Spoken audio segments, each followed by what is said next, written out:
U.S. President Joe Biden addressed the United Nations General Assembly this week. He said that Washington wants the Russia-Ukraine conflict to end on just terms. But another very important statement made by Biden made headlines, his call for reforming the UN Security Council and making it more inclusive. Welcome to WION World is One. My name is Priyanka Sharma. This is our weekly special broadcast of the WION-VOA Co-Production, where we look at some of the biggest stories coming out of America. Let's get started. Haitian and Central American migrants in Mexico are going to join a pilot work program in the country as they wait to be granted asylum so that they can enter the United States. Victor Hugo Castillo reports from McAllen, Texas. Take a look. These migrants in Reynosa, Mexico are doing volunteer work to help clear brush at the border levee of the Rio Grande. We now prefer to wait calmly before we take a risk in crossing. Thousands of Haitian and Central American migrants have decided against risking their lives or facing potential deportation by illegally crossing the border into the United States. They have opted instead to stay in Mexico while waiting their turn to file for asylum in hopes of entering the United States legally. We come to help the community, to show that we are also good people.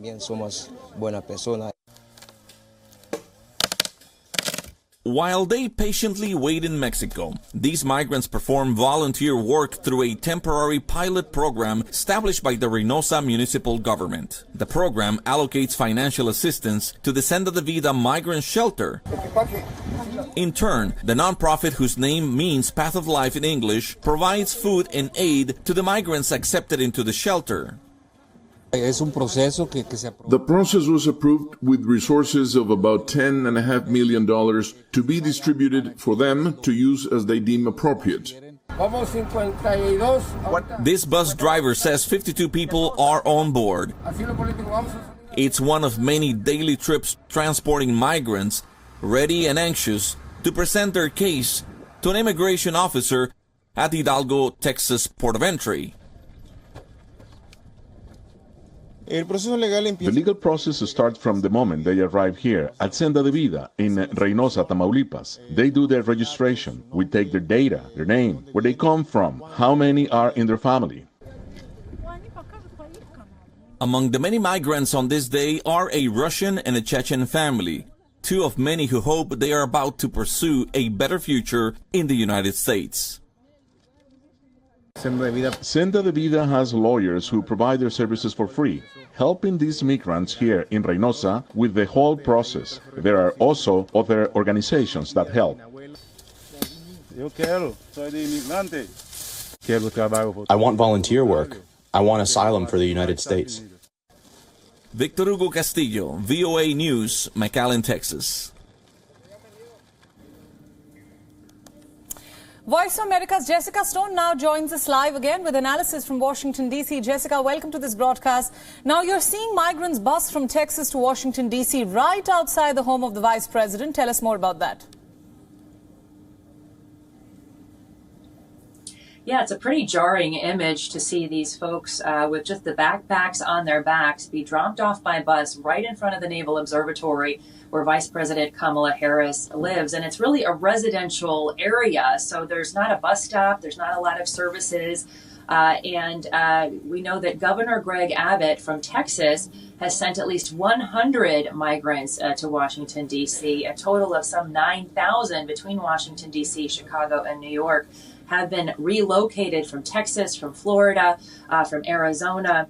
At this point, half a dozen more buses arriving in New York City just last weekend alone. And many of these families are fleeing Venezuela, which, of course, has the twin crises of an economic crisis and a political crisis. But we've really seen this political tactic increasing as we get closer to the midterm election this fall, where governors of Florida, governors of Texas, and Arizona send buses bound for cities and states that have sanctuary cities and sanctuary regions where these asylum seekers are welcome. This is a tactic, of course, to make it very clear how broken the U.S. immigration system is. And we're also seeing a number of rounds of litigation being considered. For example, 3 Venezuelans that were sent to Martha's Vineyard in Massachusetts, which is an island off the coast of Boston. they are now suing the Florida governor for allegedly bringing them under false pretenses. It's not clear whether they knew where they were going or how they got onto those buses quite yet. Here in Washington, D.C., though, our mayor is unsuccessfully asking for federal help. She has been unable to get federal help. A lot of the social services are overrun. New York is considering a lawsuit against the Texas governor because we are at record numbers of people trying to come into the United States via the Mexican border. We've seen more than 2 million encounters recorded by government statistics. These are political times, but these are also urgent times on this issue, Priyanka. Right, Jessica, let's also talk about some of the key election issues which play into all of this. Another election issue for American voters is likely to be high inflation, which consumers are currently facing. What can we make out from the Federal Reserve's decision this week to raise the key interest rates yet again? Well, they did. They raised it by another 0.75 basis points. And this is really in order to try to give the markets, to give American consumers predictability. We know that the Federal Reserve has this dual mandate of managing unemployment, keeping it low, but also keeping inflation under control, under 2%. But they released data and projections that indicate we're going to see interest rates go up to 4% by the end of this year, more than 4% by next year, and they're also predicting high inflation for a while to come. So the indication here really is that we're going into a high inflation environment for Americans, and really to avoid the type of a shock that we saw in the markets last week when there was some unexpected inflation news released. We saw 1,200 points come off the stock market. The Federal Reserve really showing that it wants to give predictability to American consumers. This is a huge voting issue, as you mentioned. People are feeling it, not so much at the pump in terms of gas prices, but in milk and eggs and necessities. And of course, people vote for their wallets, vote with their wallets as they do around the world, Priyanka. Right, Jessica, let's now move on to our other big focus at this hour. This week, U.S. President Joe Biden asked the United Nations Security Council members to reconsider their use of the veto power. So what are the chances that we will actually see some action on this request?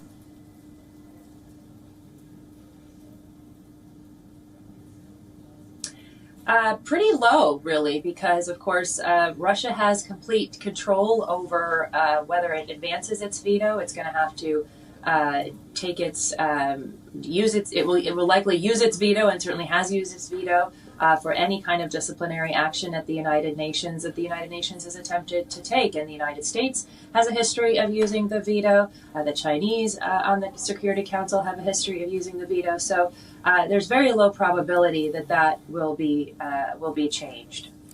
Jessica, moreover, this week we also saw the release of some Ukrainian prisoners in exchange for a Putin confidant. Is this giving us any hope, especially to the families there in the United States waiting for any kind of word on the condition of the WNBA player Brittany Griner? Yeah, the President of the United States did meet with the families of Paul Whelan and Brittany Griner on Friday, just before heading to the United Nations, after, of course, going to the Queen's state funeral in the UK. And it was the first opportunity he took to meet them in person. The White House continues to maintain that they are doing everything they can to free Brittany Griner and Paul Whelan. But this shows that the Russians and the Ukrainians can certainly come up with arrangements to have a prisoner swap, and the United States has offered a prisoner swap, but we haven't seen any movement on the case of Brittany Griner. She, of course, has been adjudicated and has a prison sentence at this point, and is appealing that prison sentence, but no movement yet.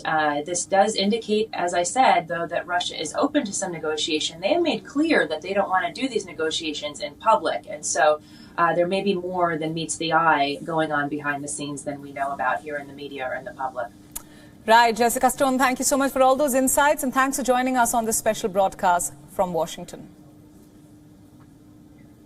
Let's move on now. This week, a ship carrying Ukrainian grain to Afghanistan is scheduled to leave the Odesa port. Earlier this week, Voice of America got exclusive access to the port and a vessel during the process of grain loading. Take a look.